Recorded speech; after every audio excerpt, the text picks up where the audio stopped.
thumbs up. Awesome. Eating healthier just got easy. Thank God I didn't come up with the tagline because I would have just said, eat me. So I'm really grateful for my team, that I have a really awesome team. But I want to go through a couple of milestones first, and actually one just happened this Saturday.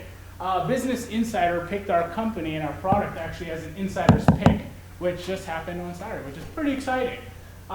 We also won the first place at the New Venture Challenge. Also, we officially announced our cancer research partnership with Belhaven University. That was back in September. We also made it to Pepperdine's most fundable companies list in the entire country as a finalist, which is top 35 out of 3,500 companies, so representing Mississippi proud.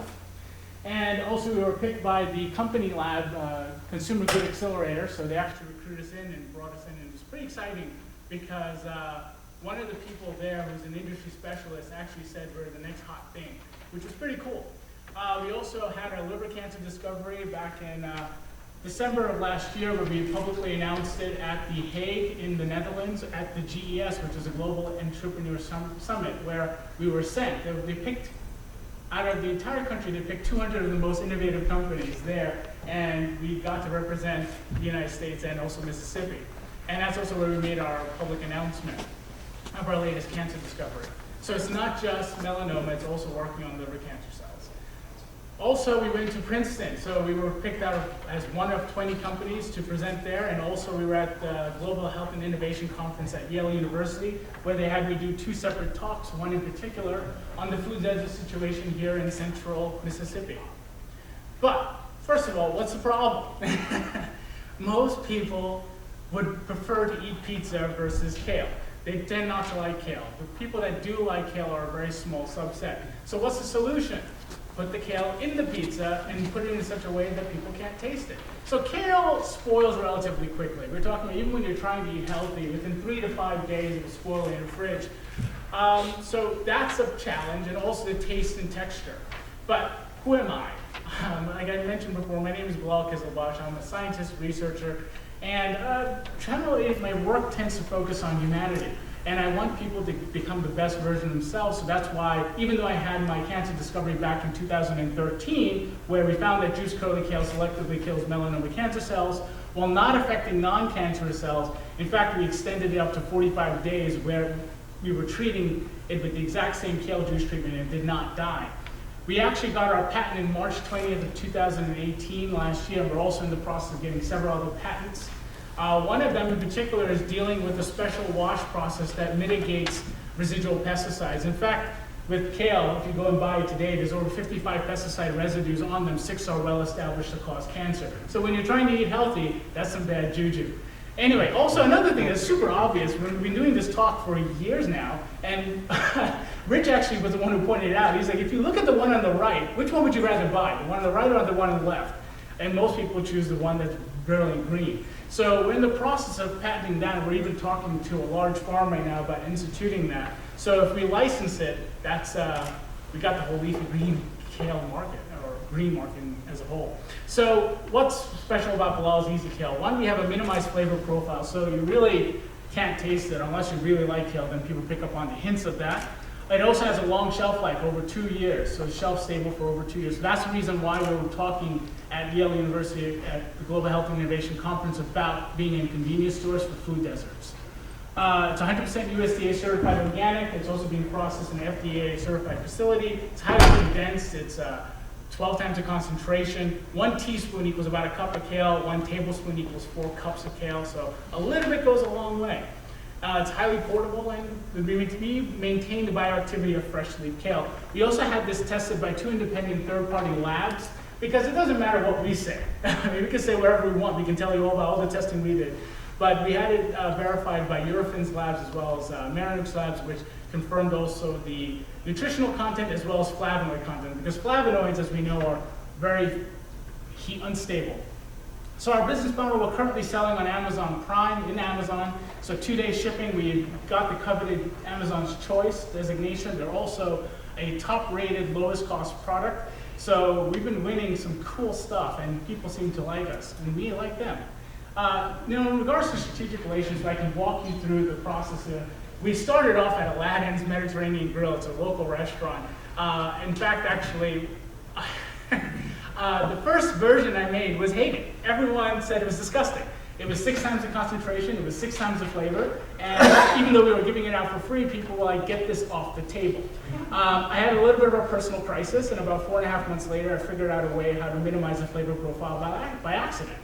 Begged Yusuf to put it back on the tables, we did, and next thing you know, 3 weeks later, he said we need to sell this because people were stealing it from the table.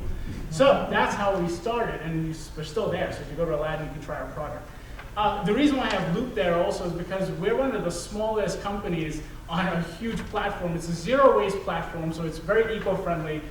Basically, we're designing containers that minimize waste. So think of the old days with the milkman, where you used to drink your milk, put it outside, you would clean it, refill it, and bring it back to you. That's the same concept, basically. So we're trying to minimize our carbon footprint. So also, the reason why I have TerraCycle there, the global CEO, Tom Saki, is a mentor, friend, and actually he came onto our advisory board recently. So that's pretty exciting, and he's availed tons of resources that you would normally pay a lot of money for. He's given to us for free. And the reason why I have Footprint Farms there, because we're working on multiple future products, and Footprint Farms is a local farm, and we would like to eventually develop a local product. And I'm also working on a new one that I'm trying to release hopefully within the next year that enhances the bioavailability of flavonoids. So we're working on multiple things. That's me in New York at the Loop event, which is super exciting. And that's one of our prototypes, but we've moved past that at this point. Kale market, it's huge. It's growing at about 7.6% annually, running low in time. So the reason the importance of food, seasoning, as well as dietary supplement, basically, if you're asking us what we are, we're all of that. So you can kind of pick and choose depending on how you view it. I mean, we're not really a seasoning because we don't have a flavor, but it just allows people to incorporate it easier. And the reason why we have the leafy green market there, if we get the patent for the special wash process, we're talking about licensing revenue. Well, I think Rich jokes and says, how much money do I think I can spend in a year? I don't know. I'll find out.